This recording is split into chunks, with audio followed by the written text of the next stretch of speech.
Malam hari ini kami percaya seperti apa yang kami katakan bahwa kemenangan terjadi di sini. Kesembuhan terjadi di sini. Pemulihan terjadi di sini.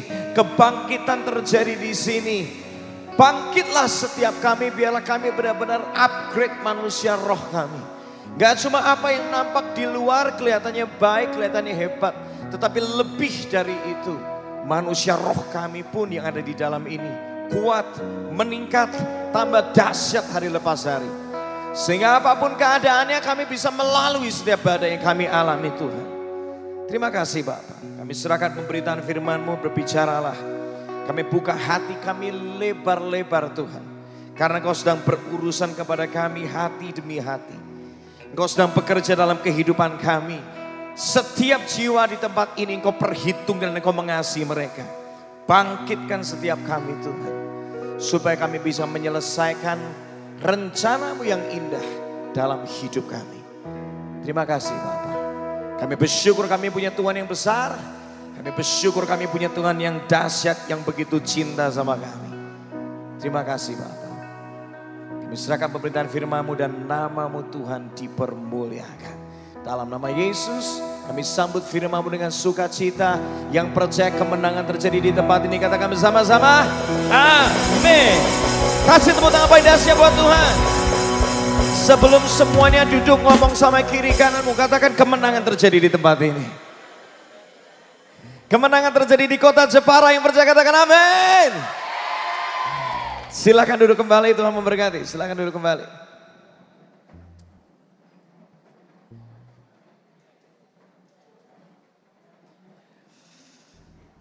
Saya melihat ada 5.000 orang datang ke tempat ini. Dengan mata iman saya melihat ribuan jiwa datang kepada Yesus malam hari ini. Amin. Melalui hidup Anda. Setiap kita yang datang ke tempat ini, kalau manusia rohmu kuat, maka dari satu orang bisa membawa puluhan orang yang lain untuk mengenal Kristus. Karena itu dengan mata iman saya ngelihat hari ini, yang datang hari ini saya nggak tahu mungkin sekitar berapa nih? Pak Tri mana nih Pak Tri? Yang datang hari ini jadinya berapa Pak? 400. Artinya ke depan bisa jadi 4.000. Kasih tepuk tangan dong buat Tuhan. Satu orang bisa menjadi berkat bagi banyak orang. Amin. Siapapun kita Tuhan bisa pakai, yang percaya katakan amin. Kita menceritakan kisah tentang Maria Magdalena. Dia adalah seorang wanita yang Alkitab katakan dirasuk sampai 7 roh jahat. Satu roh jahat merasuk aja hidup udah kacau. Ini 7 roh jahat. Saya lihat satu film, yaitu film tentang Maria Magdalena. Bagian dari kisah tentang Yesus tentunya filmnya. Di situ diceritakan bagaimana roh jahat itu menguasai hidup seorang Maria Magdalena. Dia seringkali menganiaya orang itu, tangannya berdarah-darah, dia nggak sadar. Karena sebegitu banyak roh jahat itu ada di dalam diri seorang Maria Magdalena. Tapi yang menarik yang terjadi apa? Ketika Yesus bebaskan dia, Tuhan pakai seseorang yang hina jadi mulia. Yang rasanya tidak berarti, yang dianggap sampah, justru menjadi penyambung lidah Allah. Karena yang Maria Magdalena sewaktu kebangkitan Yesus, justru orang yang dirasuk 7 roh jahat ini, dia dipakai Tuhan untuk mengabarkan bagi banyak orang bahwa kebangkitan Yesus itu nyata. Artinya apa? Tuhan bisa pakai setiap kita yang hina jadi mulia. Kasih tepuk tangan buat Tuhan, amin. Siapapun Anda berarti di mata Tuhan.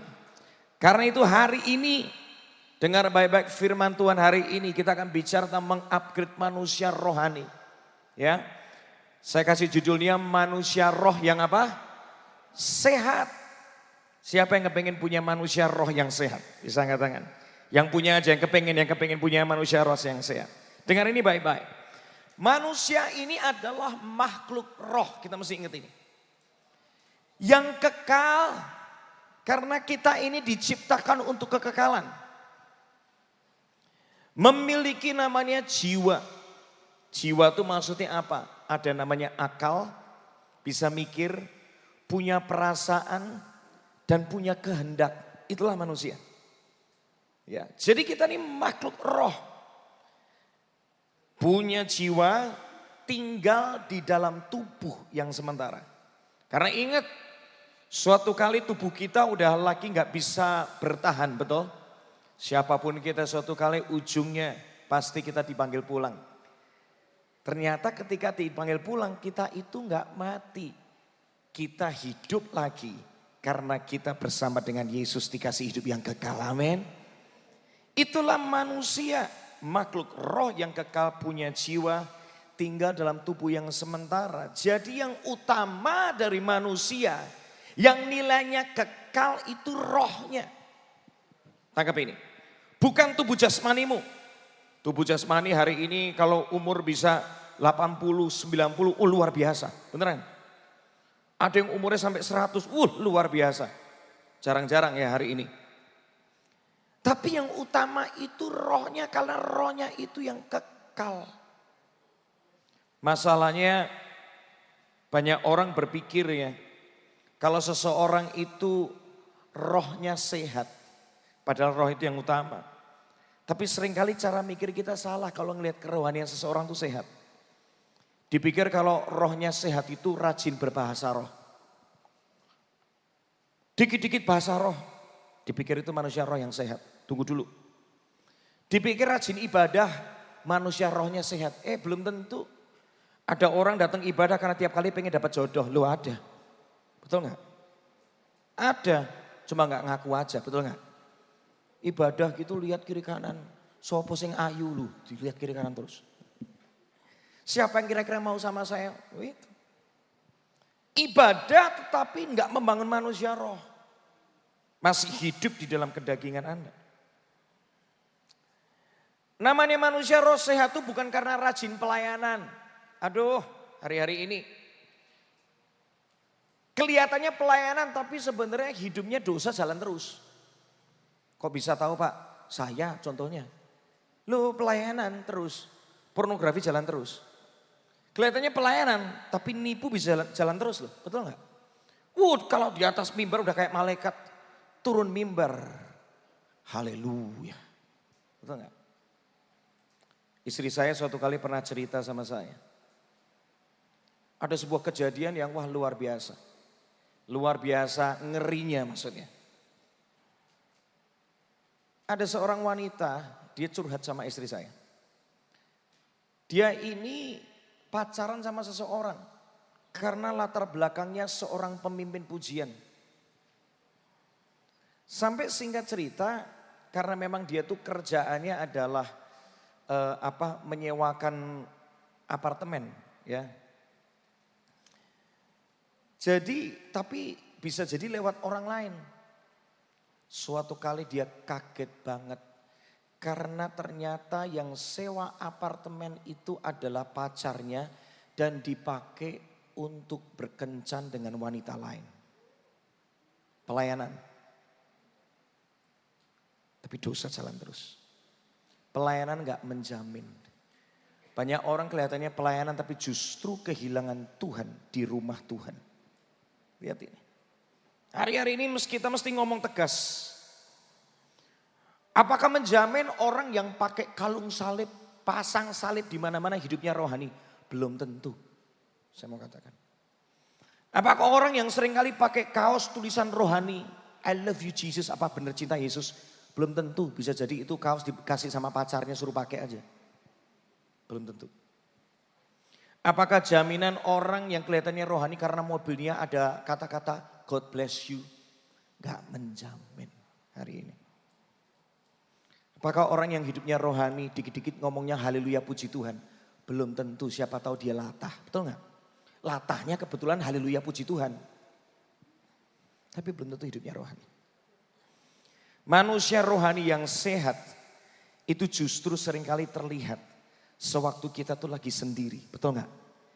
Siapakah kita ketika orang gak ada yang lihat? Ayo jujur. Jujur sekarang. Karena ketika manusia nggak lihat siapa kita, itulah manusia roh kita sesungguhnya. Kalau kita lagi di gereja, semangat nyanyi, muji, nyembah Tuhan. Bagus. Rohmu menyala-nyala, bagus. Cuma pertanyaannya, pulang ke rumah gitu nggak? Karena aslinya kita baru kelihatan siapa kita ketika tidak ada manusia yang melihat. Apakah kita tetap memuji Tuhan apa enggak? Disitulah baru kelihatan manusia rohmu itu kuat atau lemah atau cuma ikut-ikutan. Manusia roh yang sehat itu baru kelihatan buktinya kalau dalam tekanan. Oh mbak, kalau diberkati mas semuanya haleluya, betul nggak? Oh Tuhan itu baik, oh semangat kesaksian kemana-mana. Coba kalau sebaliknya. Ketika kau mengalami penderitaan, masihkah kau bisa berkata sekali Yesus selamanya Yesus? Orang kalau manusia rohnya kuat, di dalam tekanan, di dalam penderitaan, di dalam tekanan, kenyamanan, penantian. Coba kalau doamu gak dijawab. Masihkah engkau berkata Tuhan itu baik? Masihkah engkau sabar menunggu janjinya?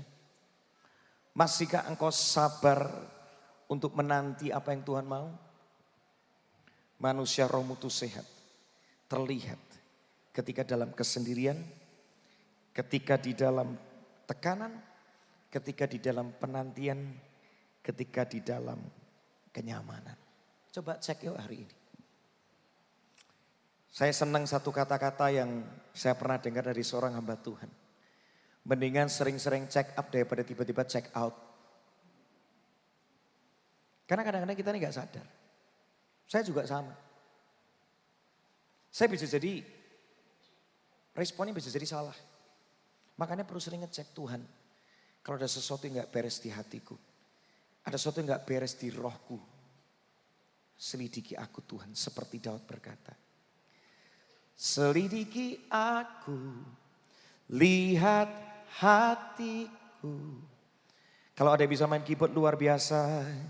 Apakah ku sungguh mengasihimu, Yesus, kau yang maha tahu dan menilai hidupku. Mana pemain keyboardnya? Kok nggak nongol-nongol? Ya main keyboard kemana? Tolong bantu saya. Tolong bantu saya, tolong pemain keyboard. Kalau nggak bisa bantu nggak apa-apa, Tuhan tetap sayang sama Anda ya. Ingat satu hal ini. Ingat satu hal. Minta sama Tuhan tiap hari. Selidiki hati kita. Karena siapa kita sesungguhnya baru ketahuan ketika engkau sendiri. Ketika engkau ditekan. Ketika engkau dikasih kenyamanan. Ketika engkau dalam penantian. Dalam hidup saya punya prinsip sederhana. Yang terjadi di dalam. Itu menentukan apa yang bisa terjadi di luar. Betul gak? Setuju? Manusia tuh bisa lihat. Kok jadi kayak soundtrack film beranak dalam kubur gitu. Makasih loh. Pemain keyboard bro, kamu kok kreatif sekali mau naik juga. Gak apa-apa juga, kalau kamu main juga gak apa-apa. Chordnya kemana Tuhan panggil aja bro. Nada dasarnya kemana Tuhan panggil ya. Atau orang Jepara perlu ngomong pakai bahasa Jawa apa enggak? Setuju ya? Orang mau lihat sehat apa enggak, itu tergantung kondisi di dalamnya. Betul? Ada orang yang dalamnya, luarnya kelihatannya atletis. Tapi begitu cek darah, ya Allah, kolesterol tinggi. Betul enggak? Luarnya kelihatannya baik-baik saja. Begitu dicek, oh Tuhan Yesus, asam urat tinggi. Makanya kok seringkali pusing di belakang, kaki mulai susah digerakkan, betul enggak? Jadi yang menentukan sehat atau enggak seseorang itu tergantung kondisi dalamnya, betul? Tergantung kondisi dalammu. Ada orang yang kelihatannya dari luarnya, wah sudah punya ini itu, dikasih kepercayaan banyak. Tapi kok ngomel terus, enggak pernah ngucap syukur terus dalam hidupnya. Itu berarti di dalamnya bermasalah. Hari ini ayo bangun manusia rohmu. Alkitab mengatakan dengan jelas 2 Timotius 1 ayat 7. Multimedia bisa bantu ikutin saya enggak? Nah, terus multimedia terus. Sebab Allah tidak memberikan kepada kita roh yang membuat kita apa? Takut. Tetapi rohnya adalah sumber dari apa? Katakan kekuatan, kasih, dan penguasaan diri. Manusia roh kita mesti kuat. Karena Tuhan itu gak kasih kita ketakutan dalam hidup ini. Orang tuh bisa sudah punya ini itu, tetap hidup dalam ketakutan, betul gak? Tapi ada orang yang sebaliknya, sekalipun hidupnya masih berjuang, tetapi dia punya iman yang begitu tangguh, luar biasa. Dia percaya hari esoknya akan indah bersama dengan Tuhan, luar biasa. Saya mau katakan, Tuhan itu kasih kita kekuatan. Kalau manusia rohmu kuat, ada kekuatan di sana, katakan amin. Ada kasih di sana, katakan amin. Ada penguasaan diri di sana. Apapun keadaannya, kekuatan, kasih, dan penguasaan diri itu tetap ada. Hari ini kita coba cek. Kembali saya katakan, apakah manusia roh kita tuh sehat apa enggak? Manusia roh kita sehat apa enggak? Itu tanda-tandanya ada dua. Satu, mesti ada karunia roh dalam hidup seseorang itu. Semua katakan karunia roh. Kita baca ayatnya 1 Korintus 12, 7-11 dalam Alkitab mudah dibaca. Dikatakan, karunia roh itu apa? Diberikan. Kepada siapa? Katakan setiap orang. Katakan kepada saya. Karunia roh itu dikasih sama setiap Anda yang percaya, katakan amin. Untuk apa? Membantu orang lain. Stop sampai di sini dulu. Jadi namanya karunia itu kan artinya hadiah, betul nggak? Karunia itu kan cuma-cuma dikasih sama kita. Dan cukup untuk diterima. Namanya hadiah itu nggak perlu dikejar. Yang setuju katakan ya. Betul kan?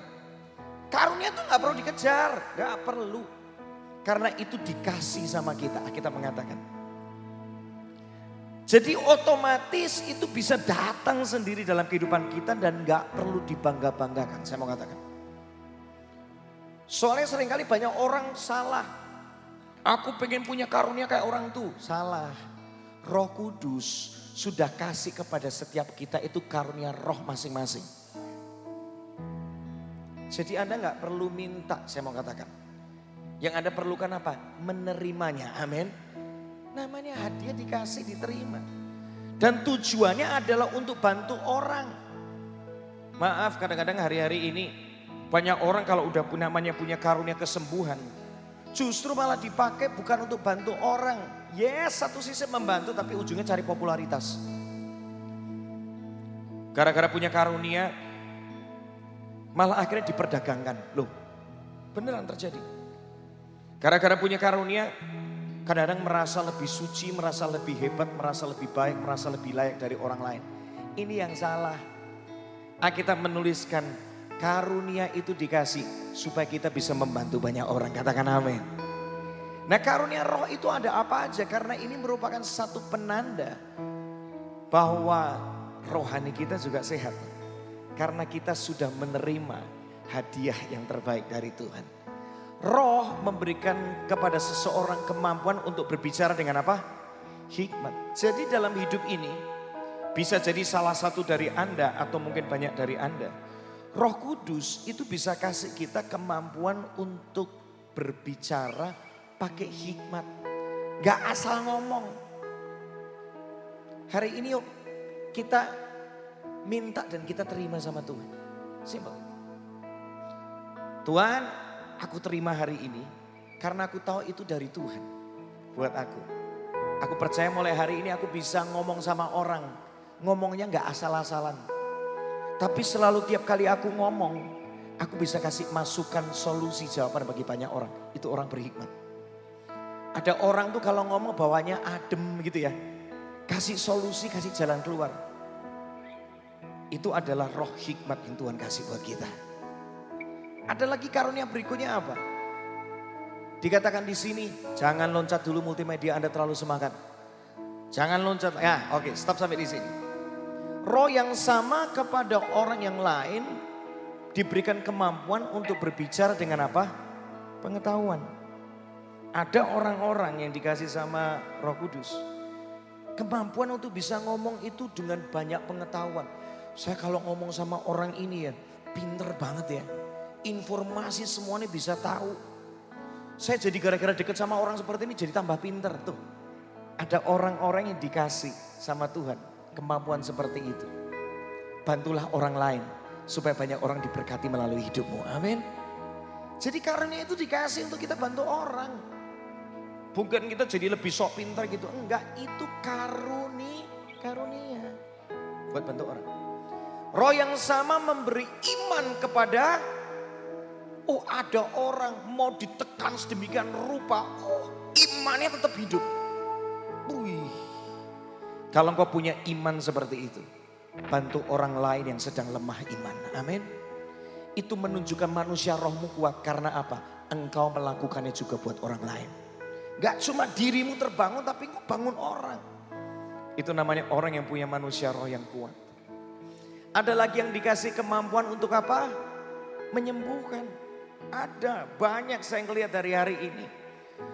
Ada seorang teman saya dan ini benar-benar terjadi. Masih muda. Cuma melalui media seperti Instagram Live. Dia bisa mendoakan orang dan itu terjadi kesembuhan. Ada. Dan itu gak perlu dibangga-banggakan karena apa? Itu cuma hadiah dari Tuhan. Dan harus dipakai untuk melayani banyak orang. Amin. Amin. Berikutnya lagi, ayo multimedia. Sampai sini semua diberkati? Ya. Karunia roh ini mesti kita alami dalam hidup ini. Berikutnya lagi, ayat 10. Roh memberi kuasa juga untuk melakukan apa? Mujizat. Ada loh orang-orang yang tumpang tangan tiba-tiba jadi gak punya anak, bisa punya anak. Ada. Saya mau katakan, itu kuasa Roh Kudus dalam hidupnya.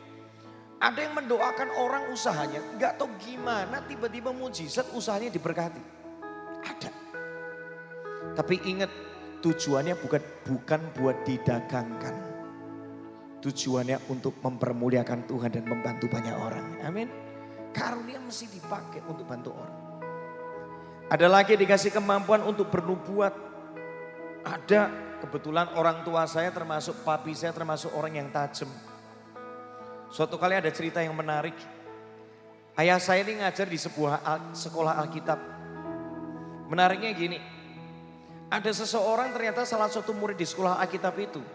Dia ternyata merasa bahwa Tuhan itu mana bisa bicara sama saya. Dan dia menantang Tuhan seperti ini. Kalau memang Tuhan itu ada. Ini murid sekolah Alkitab. Kalau memang Tuhan itu ada.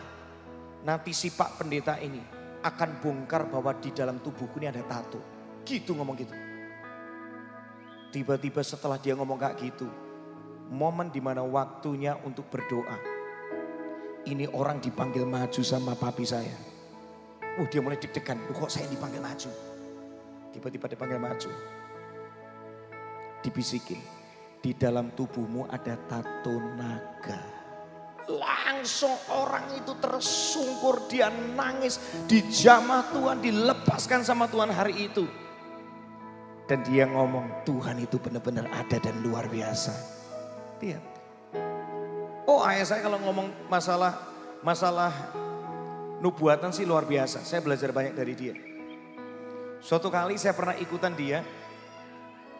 Kita lagi mendoakan orang yang udah kritis. Jadi orang ini kalau nggak salah dia udah koma tuh sekitar 6 bulan. 6 bulan udah koma karena memang keluarganya non Kristen. Sudah cari kemana-mana gak dapat solusi. Singkat cerita ayah saya yang dipanggil untuk mendoakan. Waktu setelah mendoakan di sana. Orang ini dituntun sekalipun koma. Saya kaget banget ternyata orang koma itu baru bisa meresponi perkataan kita. Saya baru tahu hari itu. Tubuhnya kelihatannya udah gak bisa merespon, tapi ternyata rohnya bisa menggerakkan tubuhnya untuk meresponi. Dan papi saya ngomong kayak gini, Koh, panggil dia Koh gitu. Sekalipun Koh ini lagi koma, tapi engkau percaya bahwa Yesus cuma satu-satunya juru selamat dan dia terang kehidupan. Dia bisa berikan Anda hidup yang kekal. Kalau memang engkau percaya dan mau terima Yesus, engkau sudah mulai melihat terang itu ketika saya mendoakan. Saat ini kalau engkau percaya Koh, dengar saya. Dan Anda bisa kasih respon, angkat tangan kanan 2 kali. Saya awalnya gak percaya. Itu terjadi di depan mata saya. Tiba-tiba orang yang sudah koma 6 bulan gak pernah bisa bergerak sama sekali selama 6 bulan. Gak ada respon apa-apa. Tiba-tiba bisa angkat tangan kanan 2 kali. Apa gak horor waktu itu? Tapi hari itu saya melihat itulah yang terjadi dengan namanya orang-orang yang dikasih sama Tuhan karunia untuk bernubuat dan gak berhenti di situ. Gak cuma dia terima Yesus. Tiba-tiba papi saya bisa ngomong kayak gini. Koh, engkau ini masih punya ikatan sama dunia yang harus dilepaskan. Ketika papi saya berdoa belum dapat clear. Lepaskan saat ini. Ikatan apapun itu, mau bicara uang, mau bicara tentang apapun juga di dunia ini. Lepaskan sekarang. Kalau engkau mau, angkat tangan lagi. Angkat tangan lagi. Singkat cerita, semuanya kaget banget. Karena yang gak bisa respon selama 6 bulan, hari itu bisa meresponnya dengan luar biasa. Singkat cerita yang terjadi hari itu, serumah itu semua terima Yesus.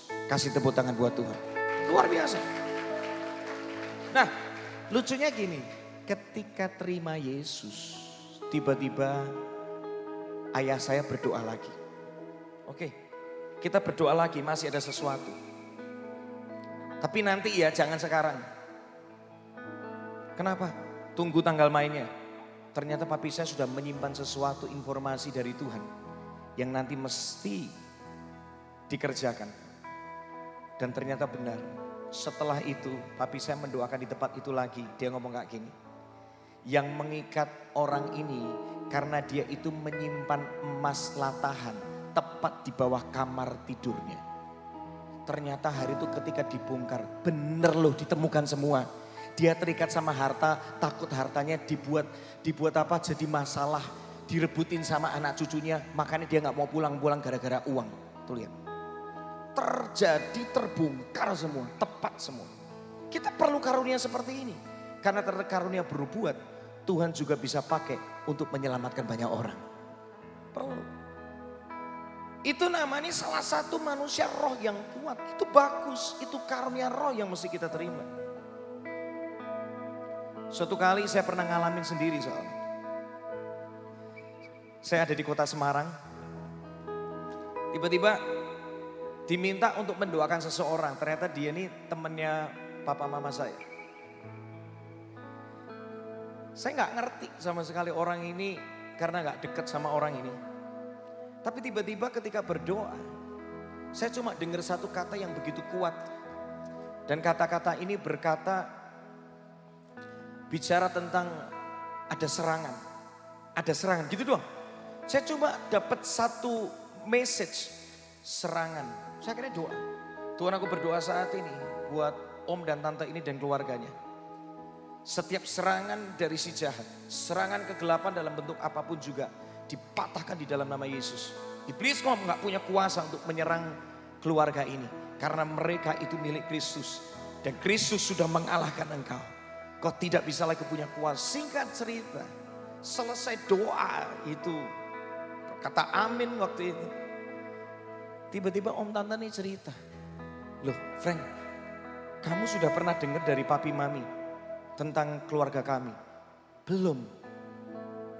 Gini loh, saya ini sama anak saya, beberapa kali waktu kami tinggal di luar negeri, seringkali itu mendapatkan serangan santet. Saya baru tahu. Dan hari itu mereka mengalami kekuatan dari Tuhan. Karena terang dari Tuhan melindungi mereka.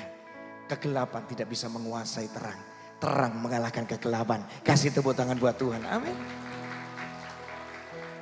Bukan untuk sok-sokan, udahlah. Itu kasih karunia Tuhan dalam hidup kita. Dan gak berhenti di sini, ternyata karunia itu ada lagi. Untuk kemampuan untuk membedakan mana yang dari Tuhan, mana yang bukan. Ini penting. Supaya kita nggak salah ambil keputusan, betul nggak? Kita perlu karunia ini. Sehingga tahu membedakan mana yang benar, mana yang nggak benar. Mana yang sesat, mana yang enggak. Hari ini era sosial media. Kita bisa melihat begitu banyak pengajaran dan kita nggak jelaskan mana yang benar, mana yang sesat, betul nggak? Nontonnya semua pengajaran itu kayaknya bagus gitu kan. Belum tentu, nabi palsu banyak hari-hari ini.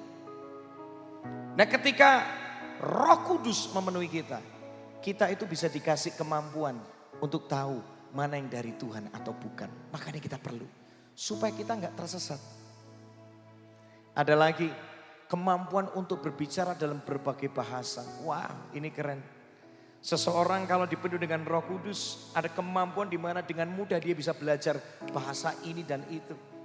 Dan gak cuma berhenti di sana dan punya kemampuan untuk menafsirkan bahasa-bahasa itu. Seringkali gak cuma bahasa manusia ya, tapi bisa jadi itu bahasa roh. Suatu kali pernah saya ada di atas sebuah retreat. Ada satu orang ngomong bahasa roh, satunya bisa mengartikan. Itu luar biasa banget. Buat saya artinya, saya juga gak ngerti apakah itu artinya benar apa enggak sebenarnya, jujur aja. Sini ngomong apa, tiba-tiba bisa terjemahannya gitu. Kalau bahasa Inggris jadi bahasa Indonesia, kita ngerti artinya apa, betul nggak? Bahasa roh jadi bahasa Indonesia, ini kan luar biasa. Tapi yang menurut saya yang paling penting, selama itu bisa membangun, memberkati banyak orang, terima aja. Dan Tuhan dipermuliakan. Jadi karunia roh itu dikasih sama kita. Nah ayat 11-nya bagus banget, lihat ini. Semuanya itu, karunia, hadiah, kemampuan itu dikerjakan oleh satu apa? Roh Kudus yang mengerjakannya. Nah ditutup dengan kalimat ini. Roh memutuskan kemampuan apa yang diberikan kepada. Jadi gak perlu iri ketika orang lain punya karunia itu dan ini ya. Gak perlu iri karena setiap kita Tuhan sudah dikasih hadiah masing-masing. Pergunakanlah itu untuk memuliakan Tuhan dan melayani banyak orang. Kasih tepuk tangan buat Tuhan. Amin. Nah, karunia roh saya akan lanjutkan dengan ini. Bukan ukuran satu-satunya bahwa manusia rohmu itu sehat. Harus ada balancingnya. Harus ada. Soalnya kalau enggak banyak orang jadinya ngeroh. Tapi karakternya hancur. Nah kita lihat. Karena Alkitab itu juga ngomong tentang apa? Buah roh, ada karunia roh. Katakan karunia roh. Ada namanya buah roh. Semua katakan buah roh. Ini mesti jalan bersama-sama. Yang satu diterima, yang satu mesti dihasilkan. Nanti kita belajar. Coba lihat ayatnya dulu. Yohanes 15 ayat 16. Dikatakan bukan kamu yang memilih aku, tetapi akulah yang memilih kamu. Aku telah menetapkan kamu. Tuhan berindu ini terjadi dalam hidup kita. Supaya kamu pergi dan menghasilkan apa? Buah. Pergi itu artinya bertindak. Pergi itunya artinya mau melangkah, setuju? Tuhan mau kita pergi, melangkah, bertindak, ayo berproses. Supaya kamu menghasilkan buah dan buahmu itu apa? Tetap. Supaya apa yang kamu minta kepada Bapa dalam namaku diberikannya kepadamu. Ada satu ayat lagi, Matius 3 ayat 8. Dikatakan, jadi hasilkanlah apa? Buah yang sesuai dengan pertobatan. Sedih kalau ngelihat orang ngomong bahasa rohnya luar biasa, tetapi mulut yang sama masih dipakai untuk nipu orang. Benar nggak? Ada orang kelihatannya punya karunia menyembuhkan, tetapi ternyata punya simpanan di mana-mana. Ada hari ini, saya mengatakan. Saya mengatakan ini harus dengan lantang karena apa? Supaya Anda sadar mana manusia roh yang kuat, mana yang mesti Anda upgrade setiap hari. Jangan sampai kelihatan luarnya hebat, tapi Tuhan sendiri ngomong, hasilkanlah buah juga sesuai dengan pertobatan. Jadi hidup ini mesti ada hasilnya, nggak cuma karunianya hebat, tetapi harus ada karakter yang berubah. Buah roh itu apa sih? Galatia 5 menuliskan ayat 22 sampai 23. Tetapi buah roh ialah apa? Baca sama-sama. Tetapi buah roh ialah kasih, sukacita, damai sejahtera, kesabaran, kemurahan, kebaikan, kesetiaan, kelemah lembutan, penguasaan diri. Tangkapin.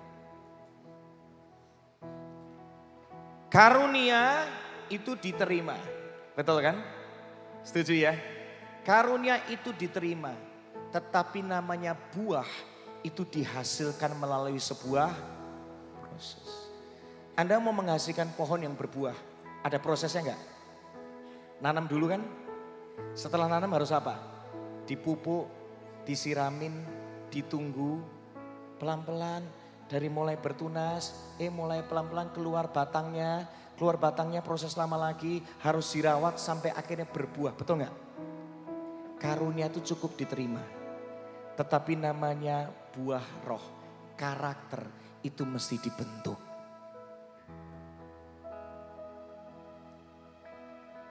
Kadang-kadang kita cuma seneng yang instan doang. Oh yang penting aku punya kata-kataku penuh hikmat. Yang penting aku bisa mengerjakan ini dan itu. Tunggu dulu. Belum balance. Manusia rohmu belum balance. Belum stereo istilahnya. Itu baru satu sisi doang. Alkitab selalu ngomong tentang roh dan kebenaran. Jadinya balance. Gak ngeroh doang. Tetapi karaktermu harus benar. Karakter itu mesti dihasilkan. Dengar ini, saya akan bicara satu persatu, keluarkan ayat sebelumnya. Galatia 5, 22 sampai 23. Dengar ini. Dikasihi itu biasa, betul gak? Tetapi mengasihi itu butuh proses. Setuju, katakan amin. Dengar ini, benar ayatnya tadi, Galatia 5. Nah, stop sampai di situ aja. Saya salut kalau ada orang yang disakiti berulang kali, tetapi dia tetap mau untuk mengampuni dan mengasihi. Itu berarti manusia rohnya kuat di dalam Tuhan. Karena manusia jasmani kita ini terbatas, betul gak? Kalau bukan karena kasih Tuhan yang memenuhi kita, kita gak bisa untuk mengasihi. Buah roh yang kedua, sukacita. Kalau duitnya banyak, sehat, semuanya baik, bahagia. Bahagia itu biasa, betul gak? Semuanya baik.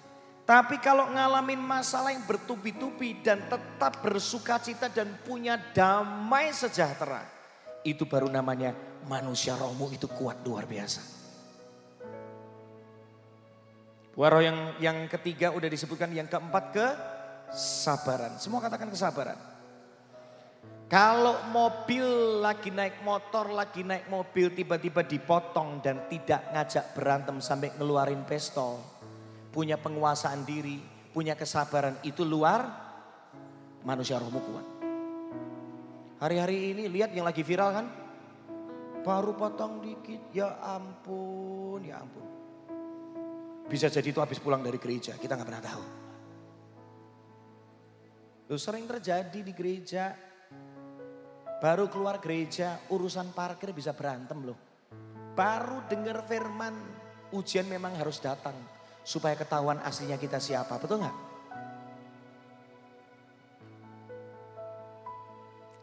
Tapi kalau orang bisa sabar, itu manusia rohnya kuat. Berikutnya, setelah kesabaran apa? Kemurahan. Kalau uangnya banyak, murah hati ya biasalah ya. Ya harusnya gitu, itu kan wajar. Dunia juga melakukan ya kan. Namun kalau uangnya terbatas, tetapi engkau tetap mau murah hati dan bantu orang, itu ada roh yang kuat tinggal di dalammu. No longer I, bukan lagi aku, tetapi Kristus yang tinggal di dalamku. Amin. Di dalam tekanan, orang namanya tetap setia, biasa, belum punya duit, betul gak? Katanya seringkali pria yang seperti ini. Kalau lagi susah, setia terus sama istrinya. Begitu duitnya banyak, ingat ada jenis dosa yang butuh modal, betul gak? Lo kalau nggak punya modal kan nggak bisa punya selingkuhan, betul nggak? Ada gitu selingkuhan maunya sama orang yang nggak punya apa-apa, nggak mungkin. Fakta membuktikan nggak seperti itu. Dulu waktu nggak punya apa-apa, setia sama istri. Tapi begitu dikasih kenyamanan, berbelok arah. Tapi ada juga yang lain. Justru waktu semuanya baik, oh I love you papa, gitu katanya. I love you daddy. Tapi begitu minus semuanya,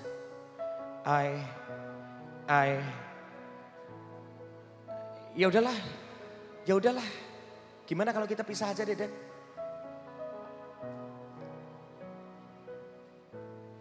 Ya. Inilah kehidupan hari-hari ini kan. Manusia roh kita baru ketahuan di dalam tekanan atau di dalam kenyamanan. Kalau kita punya buah roh, ada karakter ilahi dalam hidup kita. Apapun kondisinya kita tetap setia. Kesetiaan itu tetap ada. Bukan karena kekuatan kita kok. Tetapi karena roh Allah yang selalu memampukan kita. Amin. Berikutnya kesetiaan apa? Kelemah lembutan. Ini arti kata lainnya adalah rendah hati. Kalau belum punya apa-apa, wah kita mah jadi orang, wah siapa saya Pak? Saya siapa? Saya gak punya apa-apa Pak. Tapi begitu punya kuasa, begitu dipercaya apa-apa, bisa jadi kalau manusia rohmu gak kuat, engkau akan suka menindas orang, engkau akan suka menghakimi orang.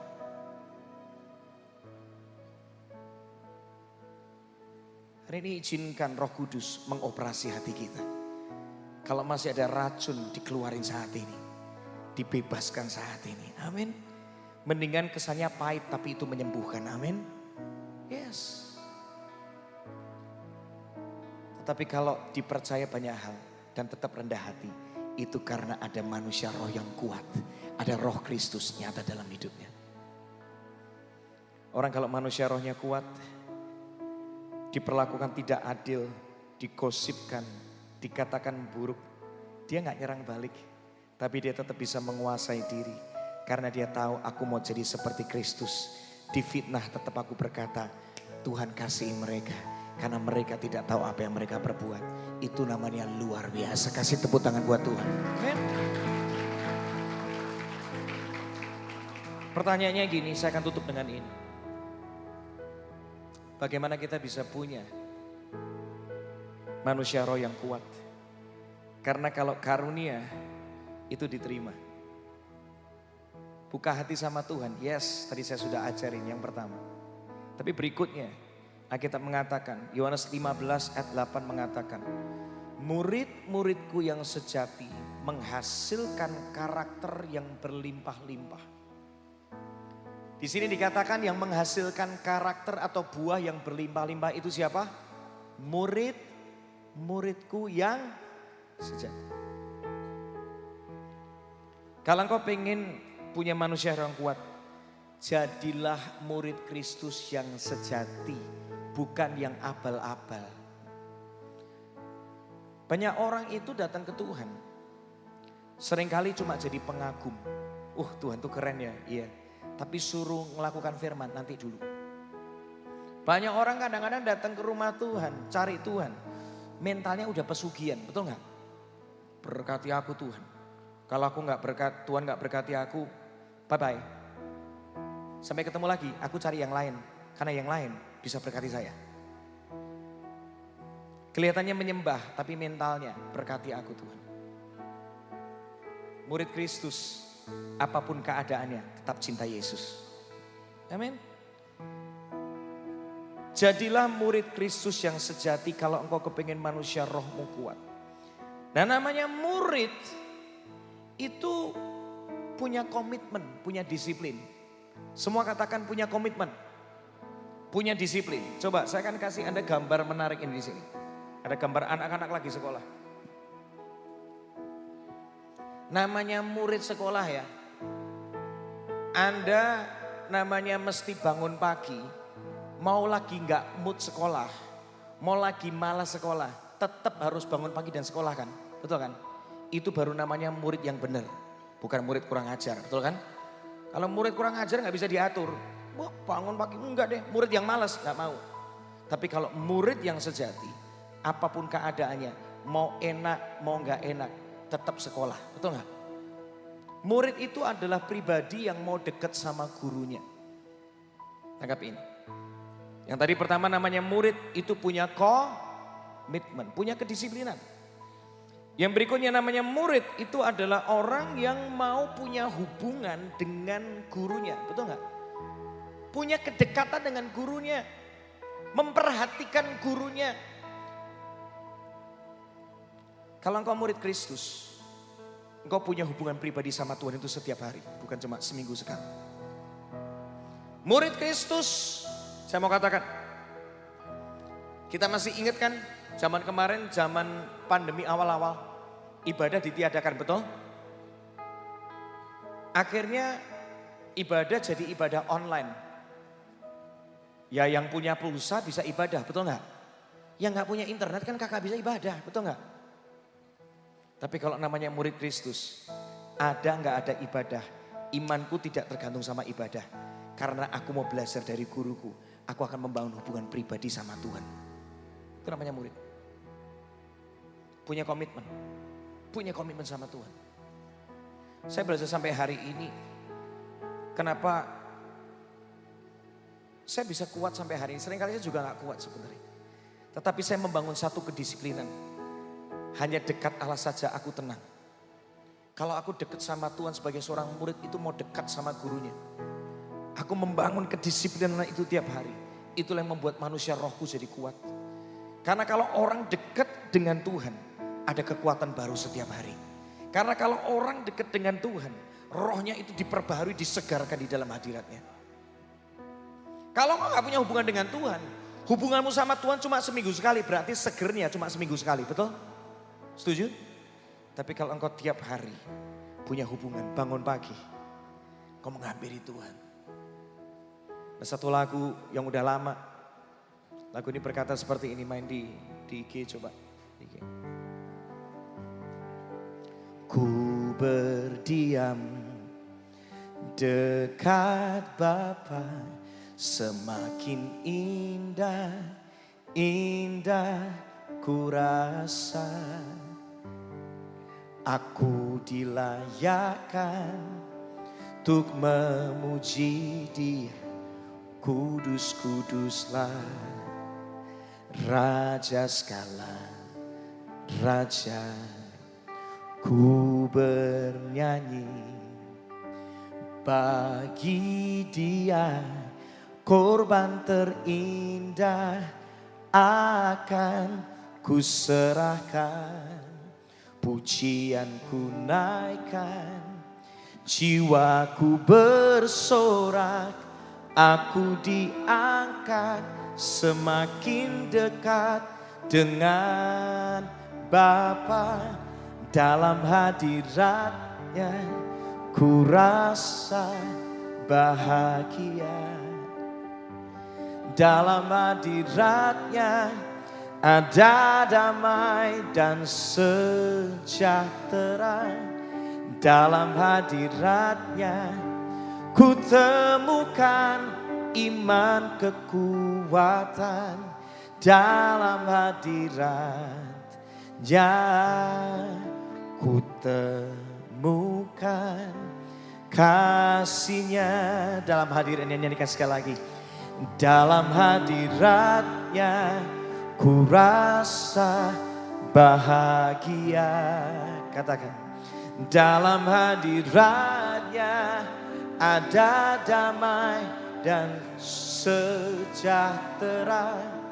Dalam hadiratnya ku temukan iman kekuatan.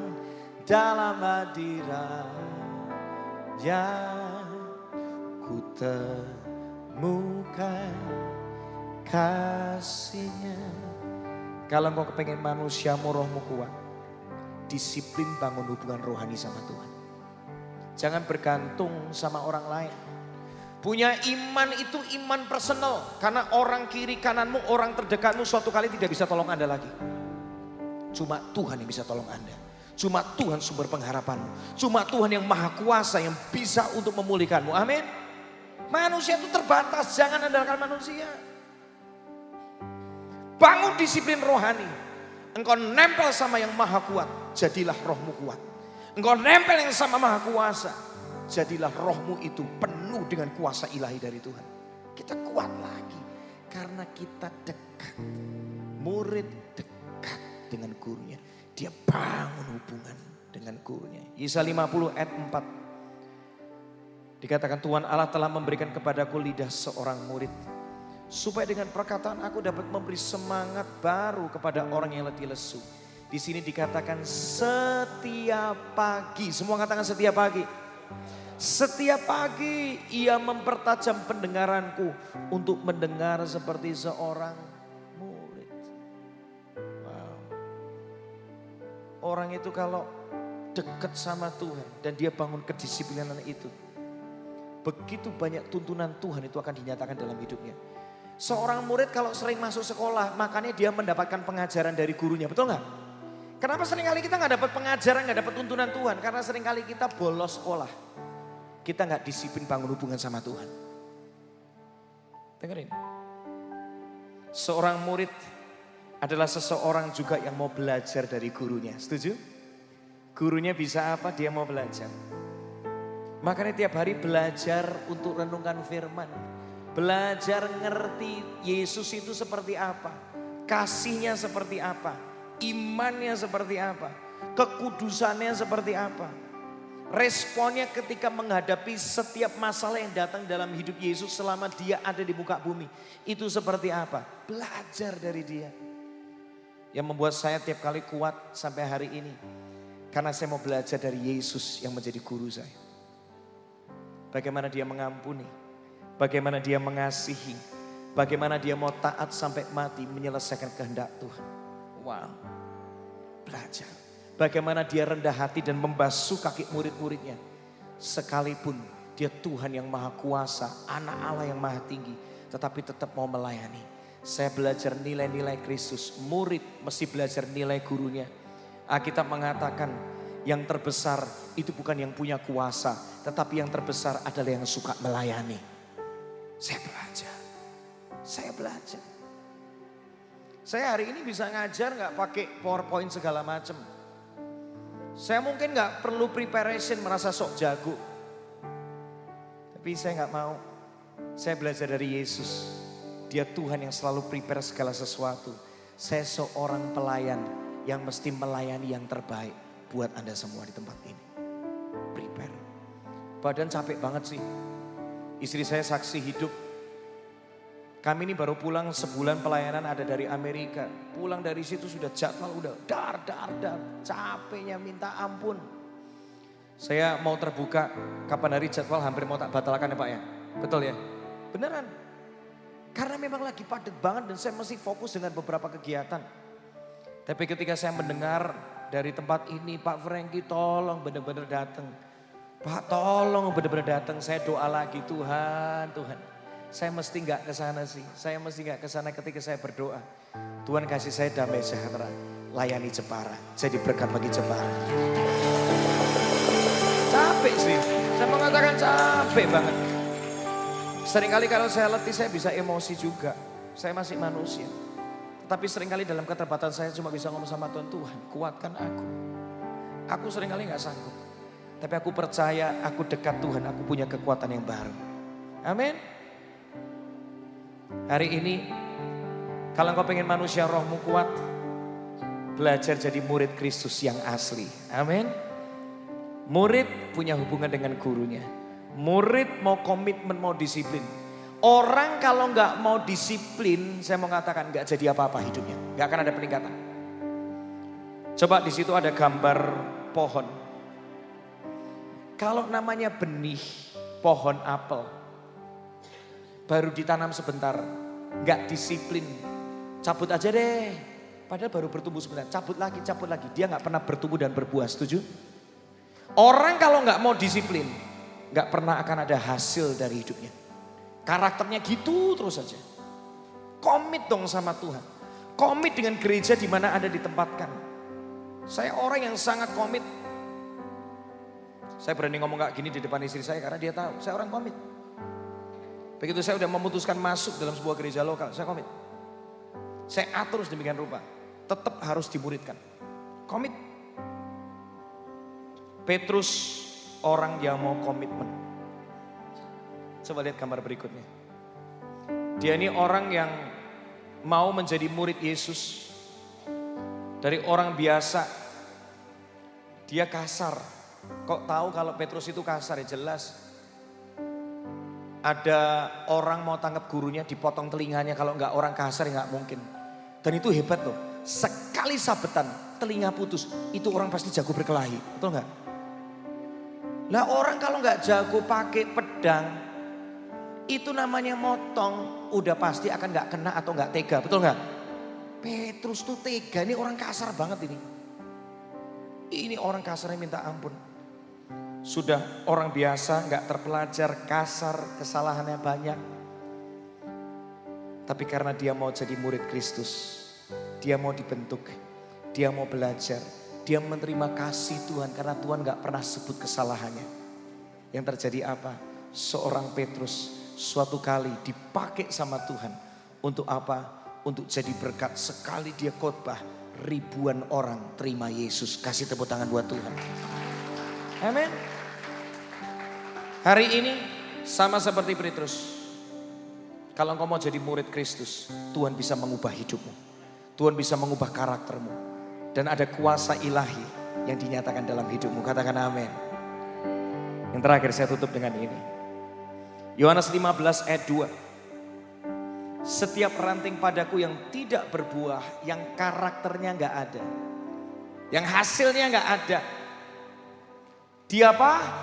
Dipotongnya, dan setiap ranting yang berbuah dibersihkannya supaya ia lebih banyak buahnya, supaya ia menghasilkan lebih banyak lagi buah roh, supaya dia lebih banyak lagi menghasilkan karakter yang baik, karakter Kristus dalam hidupnya. Kadang-kadang ya dalam hidup seringkali kita ngalamin, kalau kita kepengen karakter Kristus itu nyata, manusia roh kita itu kuat, seringkali kita mesti mau dipotong dan dibersihkan. Dipotong apa? Bagian dosa kita. Dipotong apa? Bagian kebiasaan yang buruk kita. Supaya apa? Supaya karakter Kristus, aku semakin berkurang, Yesusnya semakin bertambah. Amin. Orang kalau nggak mau dipotong kebiasaan yang buruk, lingkungan yang buruk, hidupnya nggak jadi apa-apa. Karakternya gitu terus saja. Orang nggak bisa lihat manusia rohnya kuat, nggak ada karakter Kristus. Responnya salah terus. Hari ini kalau engkau orang yang sedang pahit, jangan kumpul terus sama geng suka, geng yang masih kepahitan. Percayalah, keluar dari lingkungan seperti itu, potong dari lingkungan seperti itu.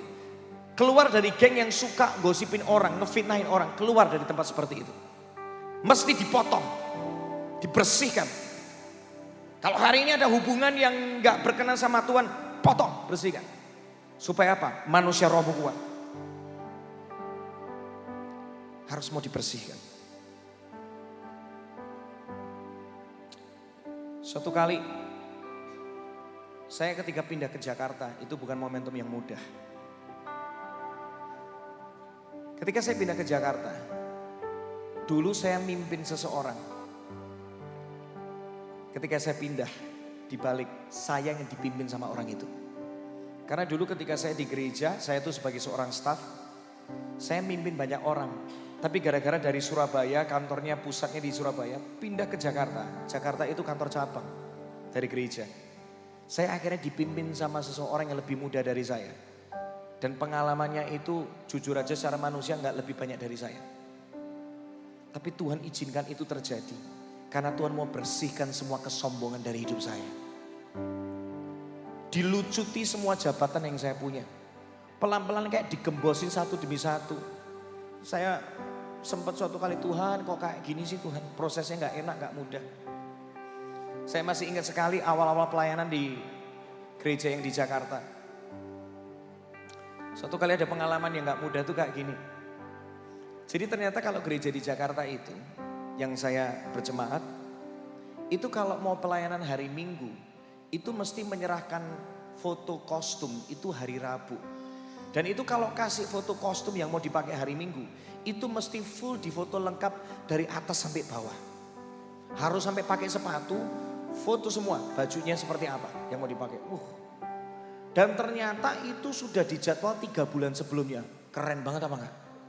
Saya nggak ngerti aturan itu karena sebelumnya di Surabaya penuh kasih karunia. Sabtu latihan baru dikasih tahu kostumnya gimana. Frankie besok pakai kostumnya atasnya hitam, bawahnya bawahnya pakai misalnya pakai warna coklat gitu ya misalnya gitu ya. Besok Anda salah warna diampuni beneran, nggak masalah, santai. Yang penting hati, ya asik kan? Gitu. Pindah ke Jakarta, aturan main berubah. Hari Rabu saya nggak setor kostum. Tiba-tiba jam 11 malam dikontak sama orang bagian kostum. Halo, ini Ko Frankie. Iya betul, kenapa kok malam-malam kontak? Anda siapa? Oh saya bagian kostum, saya mau nagih kostumnya kok belum dikirim. Oh iya besok aja bisa enggak, saya sudah mau tidur. Saya ngomong gitu kan. Besok aja lah. Tahu nggak orangnya ngomong apa? Maaf ya, Koko ini masih niat pelayanan apa enggak? Bayangin loh. Itu rasanya hati sudah mau ngamuk beneran saya. Serius. Jam 11 malam suruh cari kostum itu apa enggak ngeselin banget sih. Saya rasanya pengen ngomong sama dia kayak gini. Kamu nggak tahu siapa saya? Saya ini yang produce album gereja ini. Saya ini sebelum kamu masuk gereja ini saya sudah puluhan tahun yang lalu saya sudah berjemaat di sini. Rasanya kepengen ngomong saya tuh yang bikin aturannya juga. Kamu punya aturan, rasanya pengen marah gitu. Kesel banget. Tapi dia ngomong kayak gini, kok ditunggu sekarang, masih niat pelayanan apa enggak? Diulangin lagi. Ya sudahlah, kayak kesel gitu ya udah cari baju. Istri saya bingung kok tengah malam cari baju mau kemana. Kan dipikir takutnya mau minggat ya kan tengah malam. Saya akhirnya minta tolong istri saya yang tolong fotoin yang. Karena awalnya saya ngomong kayak gini, saya nawar. Boleh enggak saya ini sudah mukanya udah ngantuk. Boleh enggak saya foto kostumnya, kamu pikirnya sendiri cocok apa enggak. Jadi saya foto bajunya, saya foto celananya, saya foto sepatunya. Pikir dewek jadinya kayak apa. Setelah saya kirim diomelin lagi. Aturannya enggak seperti itu. Aturannya itu dipakai. Diulang lagi. Koko masih niat pelayanan apa enggak? Wah emosi sudah itu. Tak bangunin istriku.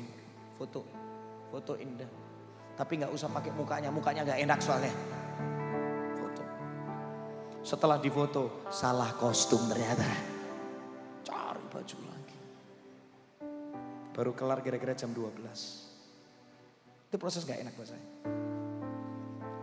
Akhirnya selesai, kostumnya benar, sepatunya benar. Saya mau tidur.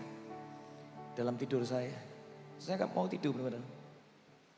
Tiba-tiba tuh Tuhan kayak ngomong, kamu sombong. Kamu sombong. Kamu merasa gak butuh orang lain kan? Kamu merasa bisa lebih baik tanpa pertolongan orang lain kan? Kamu sombong. Bertobat hari ini. Kamu butuh dia supaya kostummu tuh nyambung sama yang lain. Bayangkan kalau kamu gak ditata kostum. Misalnya yang lain pakai batik, kamu pakai yang lain gimana nanti? Misalnya gitu. Malam hari itu gak jadi tidur. Jadinya nyembah Tuhan, minta ampun sama Tuhan. Nangis saya dijamah sama Tuhan. Dipotong dan dibersihkan itu gak pernah berhenti dalam hidup kita. Bisa jadi hari ini kita masih dibersihkan di area-area yang kita itu masih bermasalah. Karakter kita. Setiap Anda bisa jadi masalahnya beda-beda. Ada yang gak sabar. Ada yang gak bisa menguasai diri. Gak bisa menjaga mata. Ada yang seringkali itu telinganya tipis katanya. Dengar apa dikit langsung bergejolak. Ya. Kalau manusia rohmu kuat, responmu akan benar. Nangkep ini? Dan bertambah benar karena kita masih diproses terus. Amin. Saya akan tutup dengan satu ayat terakhir.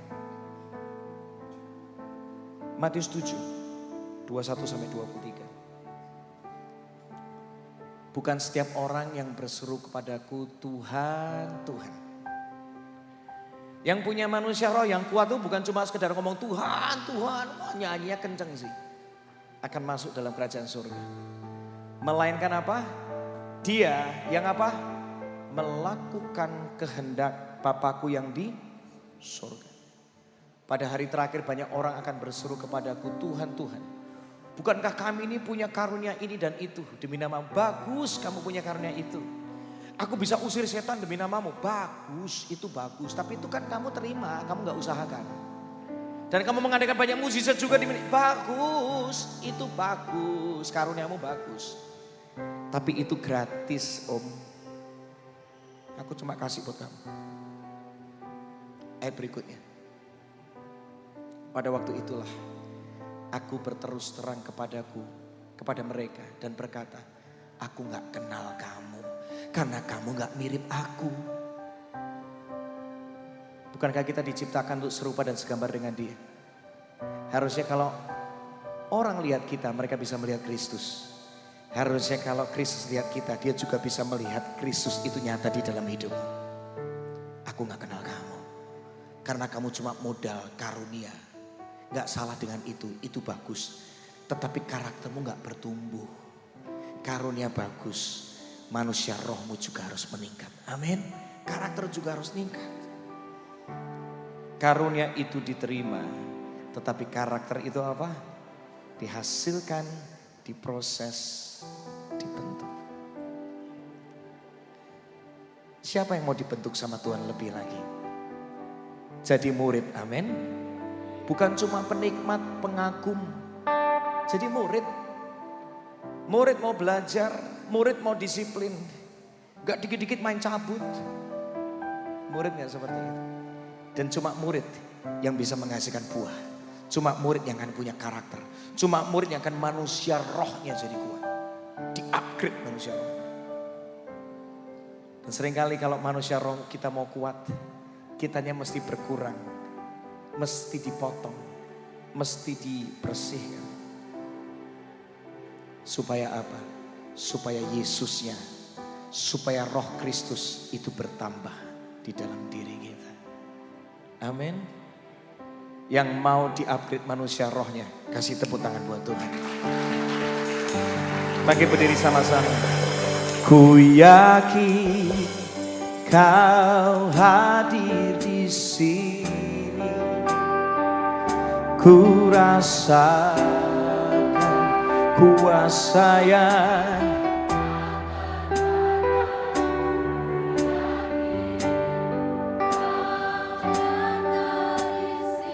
katakan kemenangan, kemenangan terjadi di. Angkat tanganmu sama-sama, angkat tanganmu, angkat tangan. Ku yakin kau hadir di sini. Ku rasa kuasa yang tak terbatas. Ku yakin kau nyata di sini.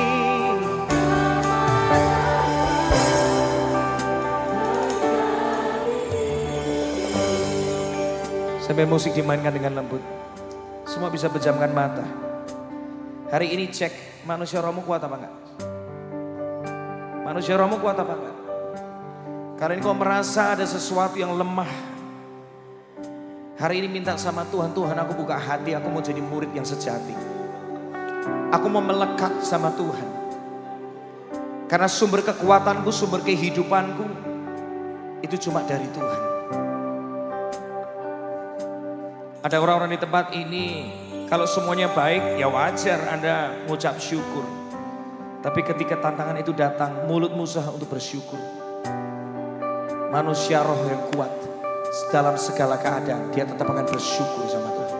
Karena dia tahu di balik ucapan syukur ada kekuatan baru. Di balik ucapan syukur kita diingatkan siapa Tuhan dan apa yang Tuhan bisa lakukan. Manusia roh yang kuat bangkit saat ini, bangkit saat ini. Di sini ada orang-orang yang gak sabar, gak sabaran banget. Pengennya apa-apa cepet. Padahal namanya buah, itu seringkali butuh proses. untuk sampai jadi. Hari ini Tuhan sedang mengingatkan Anda, sabar. Roh yang kuat itu ciri-cirinya punya kesabaran di dalam hidupnya. Ada kesabaran ditemukan. Minta sama Tuhan, aku minta kekuatan yang baru Tuhan. Cara pandang yang baru. Supaya aku bisa jadi pribadi yang sabar. Kalau Tuhan sudah sabar sama aku, yang membuat aku bisa ada sampai hari ini. Kalau Tuhan sudah menanti sedemikian lama sampai akhirnya hari ini aku bisa mengenal Engkau. Aku mesti belajar sabar juga menanti apa yang Tuhan mau di hidupku. Tuhan ajarin aku sabar hari ini. Aku gak kebawa emosi hari-hari ini. Ada orang di tempat ini kau seringkali dikuasai sama emosi. Emosimu dikit-dikit gampang bergejolak, dikit-dikit marah, dikit-dikit marah, dikit-dikit marah. Hati-hati. Marah bisa menuntunmu kepada dosa berikutnya. Panas hati bisa menuntun seorang Kain berujung pembunuhan Habel. Hati-hati. Bereskan hari ini dan berkata di hadiratnya, Tuhan, aku butuh kekuatanmu.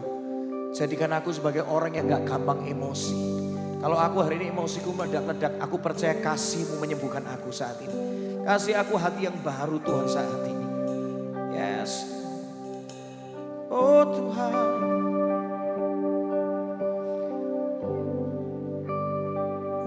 Ada yang di tempat ini setiap kali engkau disuruh sama Tuhan digerakkan untuk memberi. Tapi setiap kali engkau hitung-hitungan sama Tuhan. Ngitung terus. Pada Tuhan udah ngomong, kasih. Berani untuk nabur. Apapun itu. Gak cuma bicara materi. Tapi bicara perhatian. Bicara kasih-Mu yang kau tabur. Bicara tentang kepedulian-Mu. Bicara tentang apa yang kau bisa lakukan lewat pekerjaanmu dan membantu banyak orang. Seringkali kau menunda hari ini.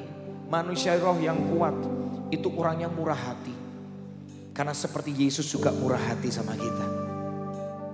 Yesus setia ketika kita gak setia. Yesus tetap menyatakan kasihnya kepada kita sekalipun kita belum bisa mengasihinya. Itulah kasih Tuhan. Karena kemurahan hati Tuhan itulah yang membuat kita tuh bisa ada hari ini. Jadilah orang yang murah hati. Itu akan menarik kemurahan Tuhan terjadi di hidupmu. Ada yang di sini seringkali jadi orang gak setia. Kalau hari ini kau datang ke tempat ini dan kau gak setia sama pasanganmu. Hari ini kembali. Hari ini kembali. Kembali saat ini. Kembali saat ini, kasih Tuhan sedang menyembuhkan Anda. Saya tahu ada beberapa yang mungkin berkata, Tuhan mana mungkin. Tuhan mana mungkin bisa.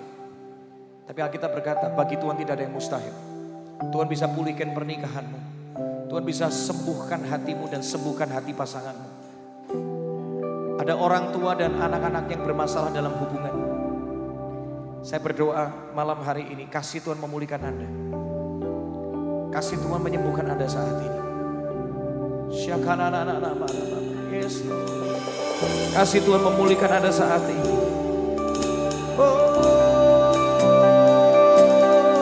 Kasih-Mu Tuhan memulihkan setiap kami Tuhan. Hanya kasih-Mu,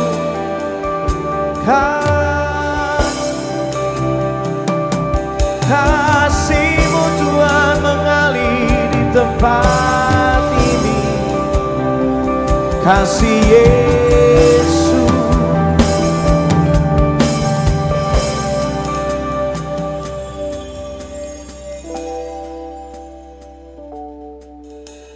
Yes. Makasih Tuhan. Jadilah rendah hati. Jangan suka main kuasa. Kalau kepercayaan bisa Tuhan berikan di hidupmu, itu anugerah Tuhan. Kalau bukan karena Tuhan buka pintu, kita nggak bisa ada hari ini. Tuhan jamah kami hari ini. Jamah kami hari ini. Jesus, Yesus, Kau menjamah kami.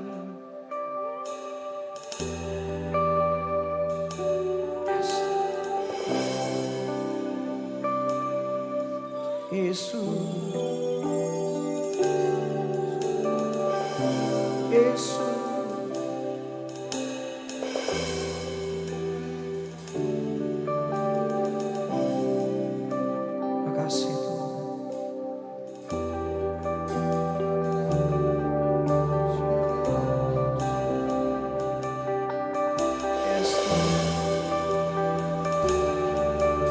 Kami perlu Engkau Tuhan.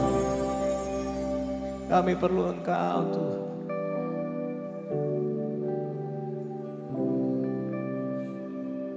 Kami perlu Engkau Tuhan.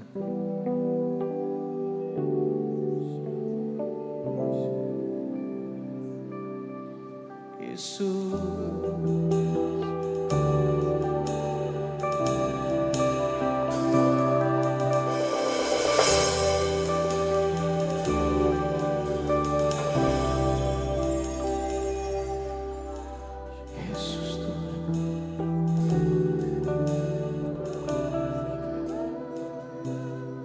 Yesus,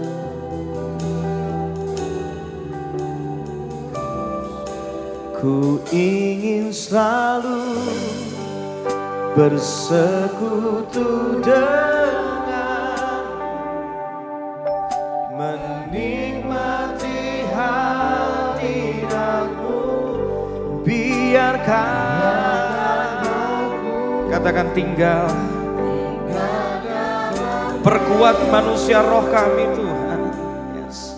Sungguh indah bersamamu. Katakan ku ingin selalu bersekutu dengan, menikmati hadirat-Mu. Katakan sama Tuhan, biarkan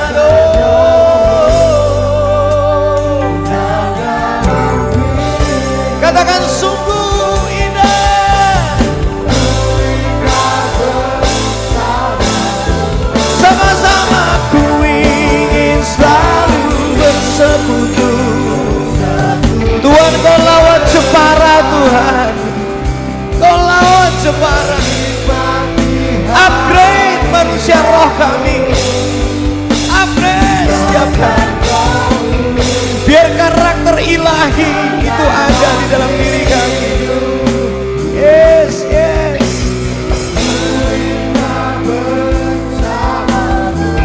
Sungguh indah bersamamu, sungguh indah bersamamu. Katakan sungguh indah, oh. Indah bersamamu selamanya. Semua angkat tanganmu, tinggi-tinggi angkat tanganmu. Kini aku percaya, katakan tiada yang mustahil bagimu. Kuasa-Mu Tuhan, yes. Amin.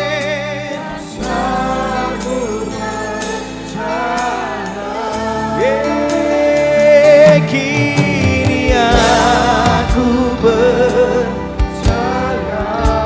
berserah.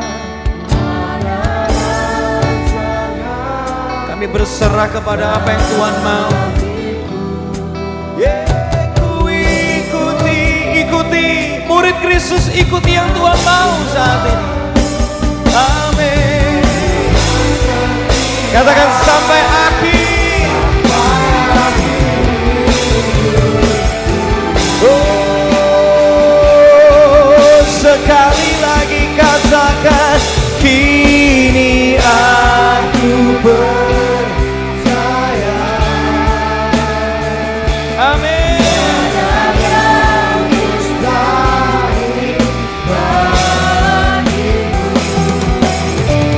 Kuasa-Mu, kuatkan.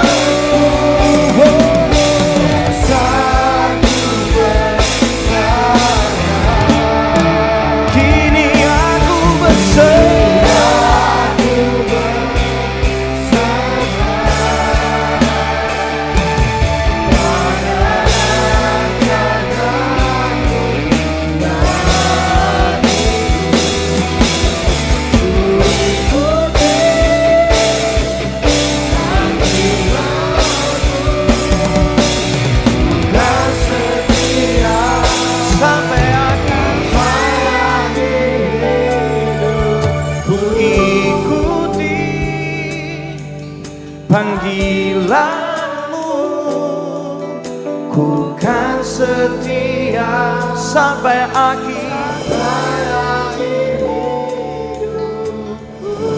Sekali lagi ku ikuti panggilanmu, ku kan setia sampai akhir hidup.